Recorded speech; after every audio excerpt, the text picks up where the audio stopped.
I still have a great relationship with some of them, but the others, their attitude changed, and it wasn't what we set out to be. So I think it was time to move on. Who do you have a great relationship with? I have a great relationship with Schwartz. I think he's truly a lovely, kind person, and it actually hurt me to see him kind of get a beating, around the whole scandal time. I think he made a few silly moves. I think he should have stood up to Sandoval more, but I think that's him and his life. He tries to make everybody happy, and he's just always been a very kind, lovable, thoughtful person. I love Lala. I think Lala, like with Stassi, I stopped her and Stassi in their tracks, right at the beginning of the show when they got very emotional saying, you can do this. This is something, when they wanted to walk away, which they did. And, to be on a reality show can be truly overwhelming at times. And to actually say, I really believe in you and I think you've got a great future. You've just got to go with it. And I think she's really grown from it. And I'm proud of her. And I think she's a lovely mummy. And I think she's going to be very successful. What about your relationship with James? And I want to talk specifically about a pickup on part of a quote that was attributed to you, which is that you had spoken to Allie and James about the domestic incident in which James was arrested. Charges ultimately were not filed. So tell me about that. Tell me about... Well, I hate it. If the press are going to, report the story or ask me to stop and talk about something, then put the whole thing out there. Don't just take a little snippet of it because it's, I don't want to be that person that's blaming, the reports or the editing but when you say something in context, what did I say? I was very disappointed with James because I've had these conversations with him that drinking, working, or being a decent person for him are mutually exclusive. They do not go together. And he should be held accountable for that because he knows that very well. He's a little asshole when he drinks. He's aggressive. He is just volatile. So for me, I was very terse with him, disappointed in him because I'd been an advocate for him and his success and for him to go down that path. And he had so much to lose. Ali loved him. She's a great girl. And I think, with their relationship, now they've got to take time apart because I don't blame her. You've got to prove to me that you're going to be the man that I want. And I think he let them both down. Do you think that he gets it? I think what we have to understand is alcoholism is a disease, and it's whether the devil, so to speak, gets the better of you. I think in his mind he's done something like now 60 days sober, so he understands the seriousness of it. But I don't know, does he have the strength to stay on that path? And then the world would be his oyster. But he's that close to losing it all. You can't keep making mistakes. You can't, especially when you know the outcome. Yeah, I mean, the whole situation is unfortunate. And obviously, hopefully, this is sort of the final wake-up call that he needs. So I want to talk about the rest of the group. And since the announcement was made that the show is going in a new direction, who else have you spoken to? Who else have you heard from? Who have you not heard from? Well, I put something out, on social media to talk about how I love them all, and I do love them all, regardless of their kind of their antics and their foibles, and I do love them all. There's a deep love, but just because what we've been through together and seeing them such a young age, even though they've been very frustrating at times for sure, and they've made mistakes. But it was predictable. Of course, Schwartz straight away called me and said, I just want to thank you for all the opportunities you've given me, and James too. Lala, I've always been very close to her. I didn't hear from, I think Ariana texted me or tweeted me or something. Katie, I didn't hear from. But, as I say, that doesn't really surprise me.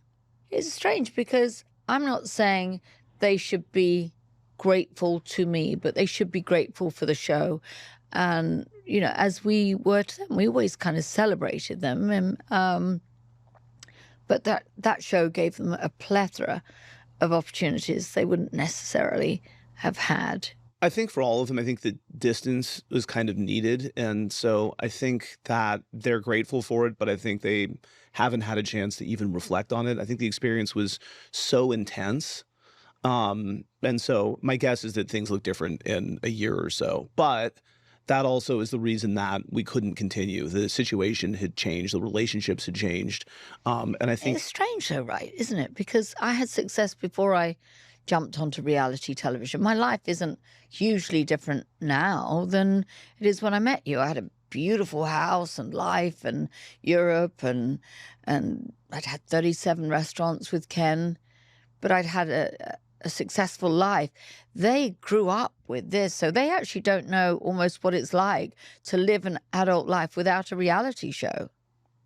Well, imagine going from being a server plucked from obscurity to all of a sudden a celebrated person on a show that's on for a decade. Yeah, when you're always, you're used to hearing, oh, hey, you, yeah, over here, they're at the beck and call of hundreds of people, as servers every night, and suddenly they're controlling everything. And I think that changed the balance in the show, and it was much more difficult to produce. I loved that. I remember when John Hamm came up to me. I was at the upfronts in New York, and John Hamm came up to me and he said, I'm such a fan of Vanderpump Rules. And, I've always thought working as a waiter in, when I was younger, how wonderful it would be to, have a show about a restaurant. And I kind of looked at him and I thought, your show too, Mad Men, to me, that gave me such insight into the world of advertising because my father was a creative director. And when I saw John Hamm's behavior on the show, I thought, okay, now that explains a lot for me, that whole kind of through the 60s. And that was my dad, who recently passed. So that was, but, when he talked about behind the scenes of a restaurant, that was what was so unique about our show. To have the front of house, the back of house, most of the times people can't give you access to their business like I did, but coming from the stable of housewives, I was used to it. I was raring to go. I thought, let's do this. But I think most people in business just couldn't afford to do that. No, I don't think they would do it. Usually it's very restricted. But that's the fun of it to me, is to see all of the details, to see the kitchen, to see the alley. Yes. Right. And it all became memorable places. Yes. The alley, that setting right out the back there, where most of the conversations, because I would always, yeah, okay, we'll discuss it in your tea break. Yeah. I don't care. So that became pivotal part of the show where all the things were hashed out.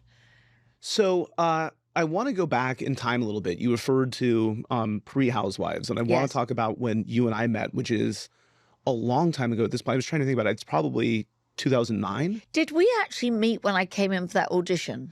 I didn't meet you when you came in. I did see your half-assed application where you basically crossed off all the questions because you just didn't want to answer them. Well, I just didn't, I was used to, I had autonomy in my life. I was used to having my own business with Ken. I mean, bear in mind also, we didn't work like now. I work with a huge corporation, Caesars, to my point. As I say, I would never even, I respect everything they've given me and so grateful to them for our wonderful relationship.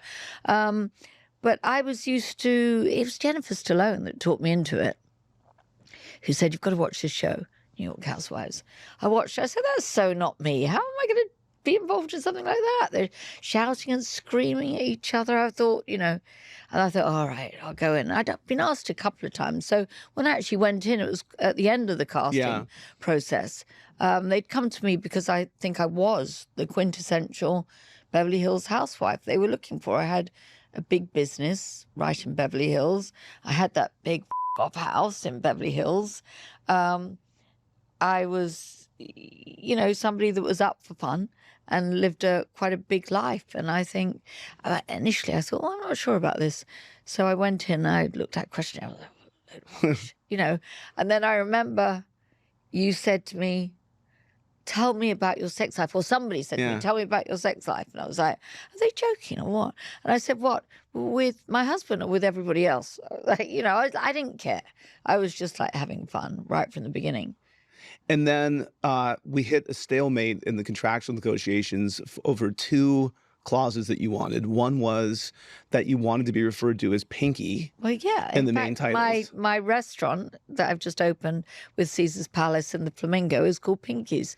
Well, that was my name I was known by. Yeah. And you were like, no, that's too ridiculous. Yeah, I was like, I think we're going to call you Lisa. So I think that's what we're going to go for. My nickname's Pinky. But yeah, go ahead. And then the other one was that you wanted a fee for Jiggy. Yeah.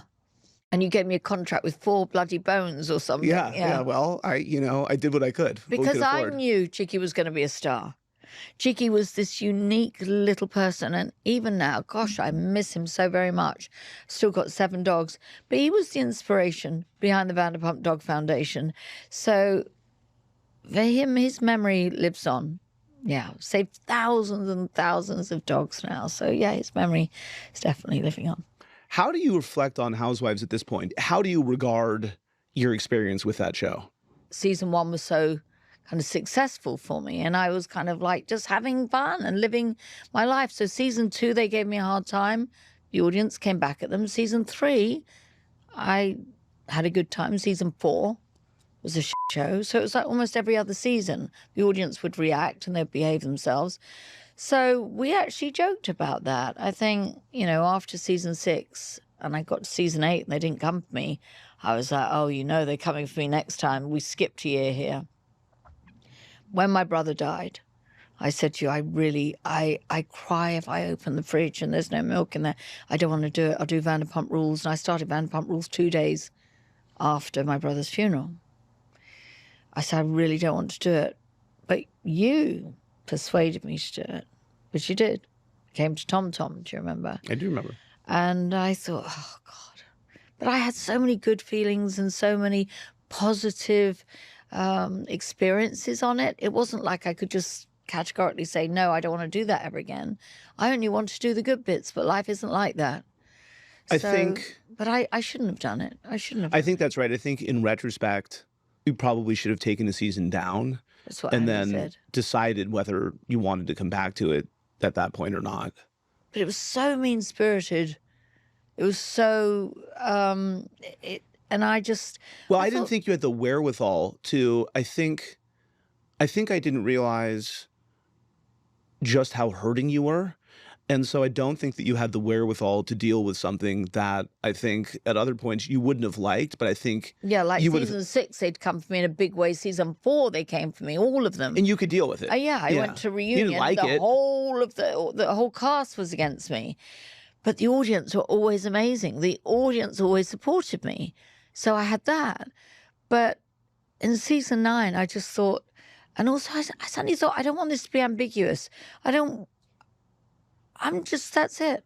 When Kyle was in my kitchen, I thought, that's it. To me, if somebody knows you, like I know you, if you said to me, Lisa, I swear to you, on my parents' life, that's it. Yeah. It'll be done. I'll be okay.